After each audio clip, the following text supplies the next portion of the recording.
ഇൻസ്റ്റാഗ്രാമിൽ ഏറ്റവും ട്രെൻഡിങ് ആയിട്ടുള്ളൊരു ഗുഹയാണ് ഇപ്പോൾ നമ്മൾ കാണാൻ പോകുന്നത്. മലയാളി കള്ളൻ്റെ ഗുഹ. മൂന്നാർ ട്രിപ്പ് ഞങ്ങൾക്ക് ഒരു 5 പേർക്ക് ഏകദേശം ഒരു 28 രൂപയായി കാണുമായിരിക്കും. പക്ഷെ നല്ല ആ കോടമഞ്ഞ് തട്ടിയുള്ള ആ ഒരു യാത്ര എന്ന് പറഞ്ഞാൽ നല്ലതായിരുന്നു. ഞങ്ങൾ വാഗമണെല്ലാം കയറി ആനച്ചാലെല്ലാം പോയി അതുവഴിയാണ് ഞങ്ങൾ ഇവിടെ വന്ന് ചാടിയത്.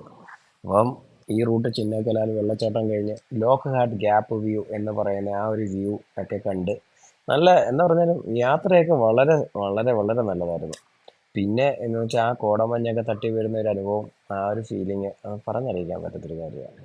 ശരിക്കും പറഞ്ഞാൽ അത് അനുഭവിക്കണം കേട്ടോ. പിന്നെ ഇതുണ്ട് ഇതുകൊണ്ട് കാണുന്ന ഗുഹ, നമ്മുടെ കള്ളൻ്റെ ഗുഹ ഇപ്പം നമുക്ക് കാണാൻ പറ്റും. കണ്ടോ, ഇപ്പോഴാണ് അത് കുറേ പെയിൻ്റൊക്കെ അടിച്ച് അങ്ങനെ സെറ്റൊക്കെ ആക്കിക്കുന്നത്.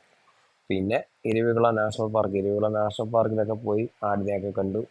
അതും കൊള്ളായിരുന്നു, നൈസായിരുന്നു. പക്ഷേ ഇരവികുളം നാഷണൽ പാർക്കിൽ പോകുന്നവർക്ക് നേരത്തെ ഓൺലൈൻ ടിക്കറ്റ് എടുത്ത് വെക്കുന്നതായിരിക്കും ഏറ്റവും നല്ലത്. കാരണം അവിടെ വലിയ ക്യൂ ആണ്, അവിടെ നിന്ന് തന്നെ എല്ലാ റേഞ്ചും കിട്ടത്തില്ല.